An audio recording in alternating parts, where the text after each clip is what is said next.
ನಾರಾಯಣಂ ಸುರಗುರುಂ ಜಗದೇಕನಾಥಂ ಭಕ್ತಪ್ರಿಯಂ ಸಕಲಲೋಕ ನಮಸ್ಕೃತಂ ಚ ತ್ರೈಗುಣ್ಯವರ್ಜಿತಮಜಂ ವಿಭುಮಾದ್ಯಮೀಶಂ ವಂದೇ ಭವಘ್ನಮಮರಾಸುರಸಿದ್ಧವಂದ್ಯಂ ವ್ಯಾಸಂ ವಸಿಷ್ಠನಪ್ತಾರಂ ಶಕ್ತೇಃ ಪೌತ್ರಂ ಅಕಲ್ಮಷಂ ಪರಾಶರಾತ್ಮಜಂ ವಂದೇ ಶುಕತಾತಂ ತಪೋನಿಧಿಂ.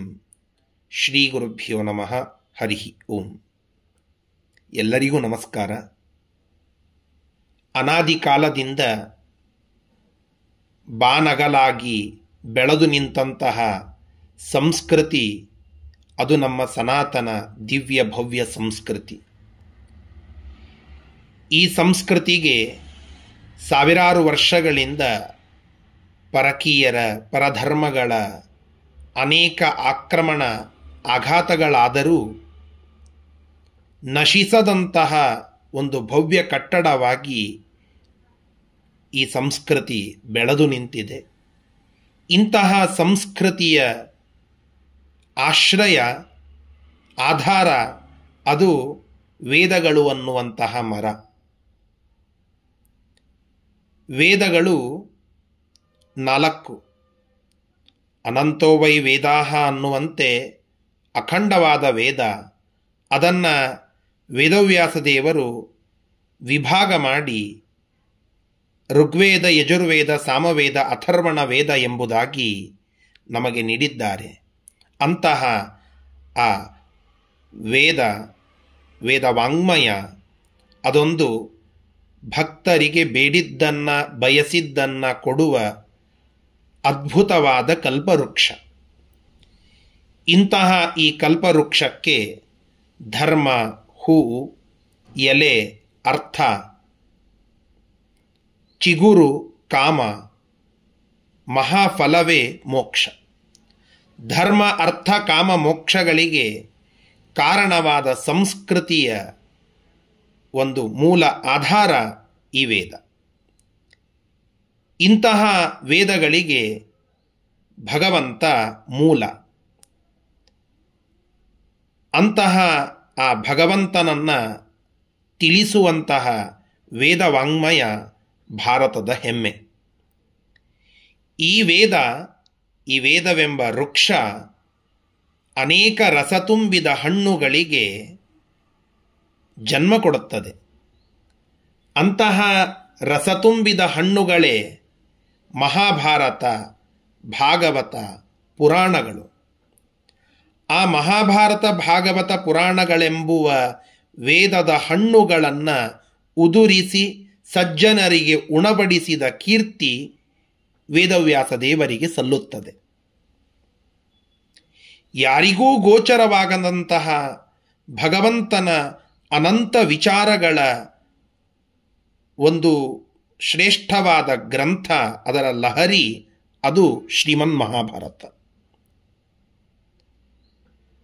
ವೇದದ ಪ್ರತಿ ಋಕ್ಕಿಗೆ 3 ಅರ್ಥಗಳನ್ನು ಹೇಳಬಹುದು. ಆ ವೇದದ ಹಣ್ಣಾದ ಮಹಾಭಾರತದ ಪ್ರತಿಯೊಂದು ಶ್ಲೋಕಕ್ಕೆ 10 ಅರ್ಥಗಳನ್ನು ಹೇಳಬಹುದು ಅಂತ ನಾವು ಕೇಳುತ್ತೇವೆ. ಹೀಗೆ ಅಗಾಧವಾದ, ಅಗಮ್ಯವಾದ, ದೇವಮಾನವರಿಗೆ ನಿಲುಕದ ದಿವ್ಯವಾದ ತತ್ವನಿಧಿಗಳ ಆಕರ ಅದು ಮಹಾಭಾರತ. ಇದನ್ನೋದಿದವರಿಗೆ ಅಪಜಯವಿಲ್ಲ. ಆದ್ದರಿಂದ ಇದಕ್ಕೆ ಜಯ ಅಂತನ್ನುವ ಹೆಸರು. ಈ ಒಂದು ಗ್ರಂಥ 1,00,000 ಶ್ಲೋಕಗಳಿಂದ ಕೂಡಿದೆ. ಇದು ಕೇವಲ ಕೌರವರ, ಪಾಂಡವರ ಮನೆತನದ ಇತಿಹಾಸ ಗ್ರಂಥವಲ್ಲ. ಇದು ಒಂದು ಶ್ರೇಷ್ಠವಾದ ಬುದ್ಧಿಯ ಓರೆಗಲ್ಲು. ಅನಂತ ವಿಚಾರಗಳನ್ನು ಸ್ವತಃ ಪರಮಾತ್ಮನೇ ತಿಳಿಸಿದಂತಹ ಶ್ರೇಷ್ಠವಾದ ಜ್ಞಾನ ನಿಧಿ. ಇದು ಮಹತ್ವಾತ್ ಭಾರವತ್ವಾಚ್ಚ ಮಹಾಭಾರತ ಮುಚ್ಯತೆ ಎಂಬುದಾಗಿ ತಿಳಿಸಿದಂತೆ ಇದು ಮಹತ್ತಾಗಿದೆ, ಭಾರವೂ ಆಗಿದೆ, ಆದ್ದರಿಂದ ಮಹಾಭಾರತ ಎಂಬ ಹೆಸರು ಕೇವಲ ರೂಢಿಯಲ್ಲ, ಅನ್ವರ್ಥಕವೂ ಹೌದು. ಭಗವಂತನ ಅದ್ಭುತವಾದ ವಿಚಾರಗಳು ಮಹತ್ತಾಗಿಯೂ ಇದೆ. ಅದರ ಅರ್ಥಭಾರವೂ ಅಷ್ಟೇ ಉಂಟು. ಅದರ ಸಂಖ್ಯೆ, ಶ್ಲೋಕ ಸಂಖ್ಯೆ ಅದು ಅಷ್ಟೇ ಮಹತ್ತಾಗಿ ಇದೆ. ಹೀಗೆ ಮಹತ್ವಾತ್ ಭಾರವತ್ವಾಚ್ಚ ಮಹಾಭಾರತ ಮುಚ್ಯತೆ ಎನ್ನುವ ಮಾತು ಪ್ರಸಿದ್ಧ. ಇಂತಹ ಈ ಮಹಾಭಾರತ, ಇದರ ಜ್ಞಾನ ನಮಗೆ ಸಂಸಾರದ ಮೋಚನವನ್ನು ಮಾಡಿಸುತ್ತದೆ. ತತ್ವಕ್ಕಾಗಿ ದೇವತೆಗಳು ಓದುವಂತಹದ್ದು, ದೇವರನ್ನು ಪ್ರಾರ್ಥನೆ ಮಾಡಿ ಉಪದೇಶವನ್ನು ಮಾಡಿಸಿಕೊಂಡಂತಹದ್ದು ಅದು ಮಹಾಭಾರತ. ಇದನ್ನು ಬರೆದಂತಹದ್ದು ವೇದವ್ಯಾಸ ದೇವರು. ನಮಗೆ ಪಂಚರಾತ್ರ ಪ್ರಶ್ನೆ ಮಾಡುತ್ತದೆ, 1,00,000 ಶ್ಲೋಕಗಳಿಂದ ಕೂಡಿದ ಈ ಗ್ರಂಥ, ಇದನ್ನು ಮತ್ಯಾರು ಬರೀಲಿಕ್ಕೆ ಸಾಧ್ಯ? ಕೃಷ್ಣ ದ್ವೈಪಾಯನಂ ವ್ಯಾಸಂ ವಿದ್ಧಿ ನಾರಾಯಣಂ ಪ್ರಭುಂ ಕೋಹ್ಯನ್ಯ ಪುಂಡರೀಕಾಕ್ಷಾತ್ ಮಹಾಭಾರತ ಕೃದ್ಭವೇತ್. ಇಂತಹ ಶ್ರೇಷ್ಠವಾದ ವಿಚಾರಗಳ ಒಂದು ಗಾತ್ರದಲ್ಲಿ, ಅರ್ಥದಲ್ಲಿ ಬೃಹತ್ತಾದ ಗ್ರಂಥ ಜಗತ್ತಿನಲ್ಲಿ ಮತ್ತೊಂದಿಲ್ಲ. ಇದನ್ನು ಬೇರೆ ಯಾರು ಬರೀಲಿಕ್ಕೆ ಸಾಧ್ಯ? ಬೇರೆ ಯಾರೋ ಕವಿಗಳು ಇದನ್ನು ಬರೀಲಿಕ್ಕೆ ಸಾಧ್ಯವಾ? ಇಲ್ಲ. ಎಲ್ಲ ಕವಿಗಳು ಇದರ ವಿಮರ್ಶೆಯನ್ನು ಪೂರ್ಣವಾಗಿ ಮಾಡಲಿಕ್ಕಾಗ್ತಾ ಇಲ್ಲ ಅಂದ ಮೇಲೆ ಇದನ್ನು ಬರೆಯುವ ಸಾಮರ್ಥ್ಯ ಯಾವ ಕವಿಗೆ ಉಂಟು? ಕವಿರ್ ಮನೀಷಿ ಎಂಬುವಂತೆ ಕವಿ ಅಂದರೆ ಜ್ಞಾನಿ, ನಿತ್ಯ ಜ್ಞಾನದ ಮೂರ್ತಿ, ಎಣೆ ಇಲ್ಲದ ಕೊನೆ ಇಲ್ಲದ ಅಜ್ಞಾನದ ಮೂರ್ತಿ ಭಗವಂತ. ಆ ಭಗವಂತನೇ ವೇದವ್ಯಾಸ ದೇವರು. ಆ ವೇದವ್ಯಾಸ ರೂಪಿಯಾದ ಭಗವಂತ ನಿಜವಾದ ಕವಿ. ಇದು ಅವರದೇ ಆದಂತಹ ಕೃತಿ. ಆ ಭಗವಂತ ಕವಿ, ಕವಿಯ ಕೃತಿ ಅದು ಕಾವ್ಯ. ಅಂತಹ ಶ್ರೇಷ್ಠವಾದ ಕಾವ್ಯ ಅದು ಮಹಾಭಾರತ. ಇಂತಹ ಮಹಾಭಾರತ ಅನೇಕ ವಿಚಾರಗಳನ್ನು ಒಡಲಿನಲ್ಲಿ ಇಟ್ಟುಕೊಂಡಿದೆ. ಒಂದು ಪ್ರಸಿದ್ಧವಾದ ಮಾತುಂಟು, ಯದಿಹಾಸ್ತಿ ತದನ್ಯತ್ರ ಯನ್ನೇಹಾಸ್ತಿ ನ ಕುತ್ರಚಿತ್ ಅಂತ. ಇದರಲ್ಲಿ ಏನಿದೆಯೋ ಅದೇ ಹೊರಗಡೆ ಇದೆ, ಇದರಲ್ಲಿ ಏನಿಲ್ಲವೋ ಅದು ಎಲ್ಲೂ ಇಲ್ಲ. ಹೀಗಾಗಿ ಎಲ್ಲ ವಿಚಾರಗಳ ಸಂಪತ್ತು, ಎಲ್ಲ ಶಾಸ್ತ್ರಗಳ ಸಂವಿಧಾನ, ಮೋಕ್ಷ ಬಯಸುವ ಅನೇಕ ಮುಮುಕ್ಷುಗಳ ರಾಜಮಾರ್ಗ ಅದು ಮಹಾಭಾರತ. ಇಂತಹ ಮಹಾಭಾರತದ ಅನೇಕ ರಸವತ್ತಾದ ಘಟ್ಟಗಳಲ್ಲಿ ಮುಖ್ಯವಾದ ರಸಗವಳ ಅದು 2. ಒಂದು ಭಗವಂತ ಉಪದೇಶ ಮಾಡಿದ ಶ್ರೀಮದ್ ಭಗವದ್ಗೀತೆ, ಇನ್ನೊಂದು ಭಗವಂತನ 1000 ನಾಮಗಳನ್ನು ತಿಳಿಸುವಂತಹ ಭೀಷ್ಮ ಯುಧಿಷ್ಠಿರರ ಸಂವಾದ ರೂಪವಾಗಿರುವಂತಹ ವಿಷ್ಣು ಸಹಸ್ರನಾಮ. ಇಂತಹ ಈ 2 ಮುಖ್ಯವಾದ ಘಟ್ಟಗಳು ಮಹಾಭಾರತದಲ್ಲಿ ಬರುತ್ತದೆ.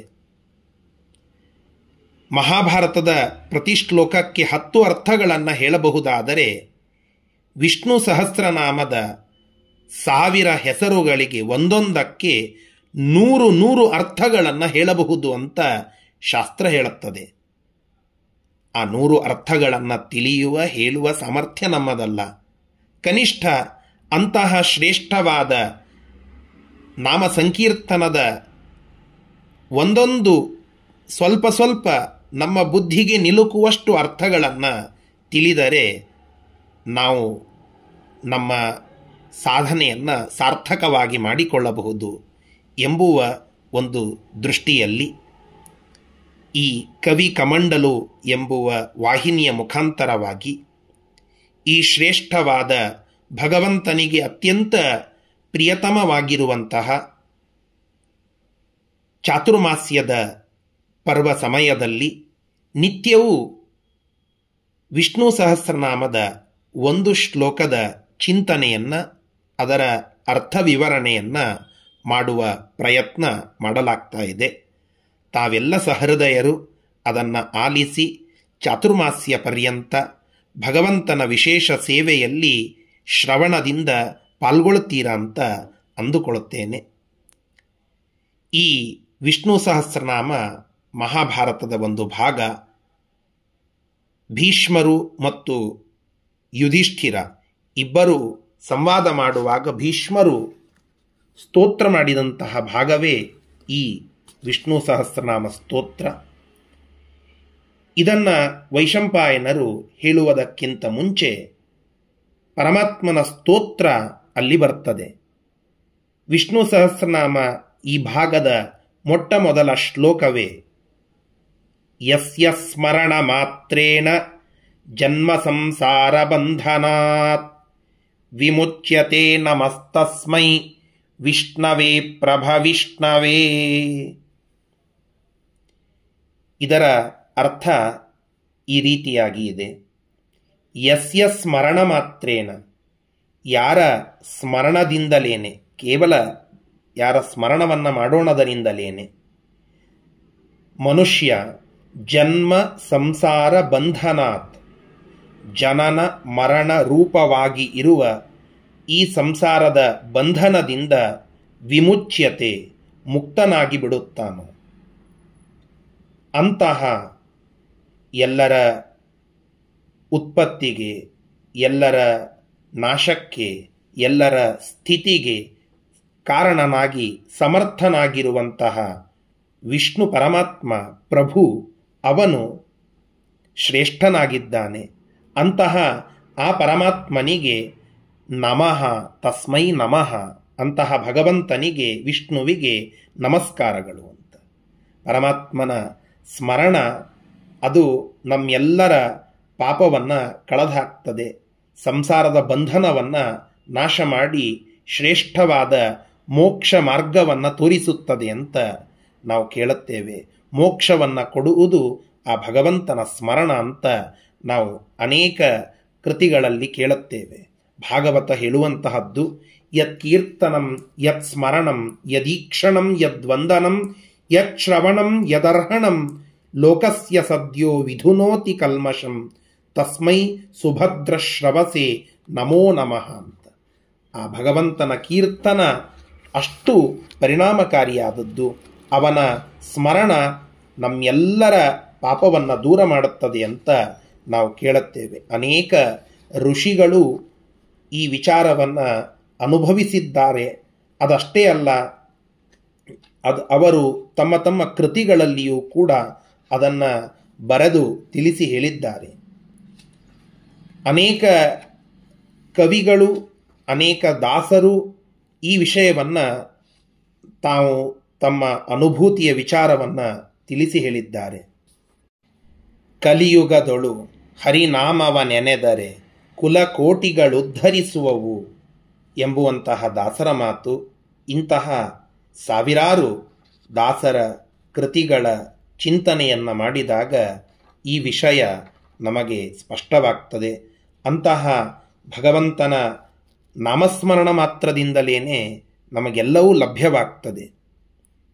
ವೇದೇಶು ಯಜ್ಞೇಶು ತಪಸ್ಸು ಚೈವ ದಾನೇಶು ತೀರ್ಥೇಶು ವ್ರತೇಶು ಯಚ್ಚ ಇಷ್ಟೇಶು ಪೂರ್ತೇಶು ಚ ಯತ್ ಪ್ರದಿಷ್ಠಂ ಪುಣ್ಯಂ ಸ್ಮೃತೇ ತತ್ ಖಲು ವಾಸುದೇವೆ.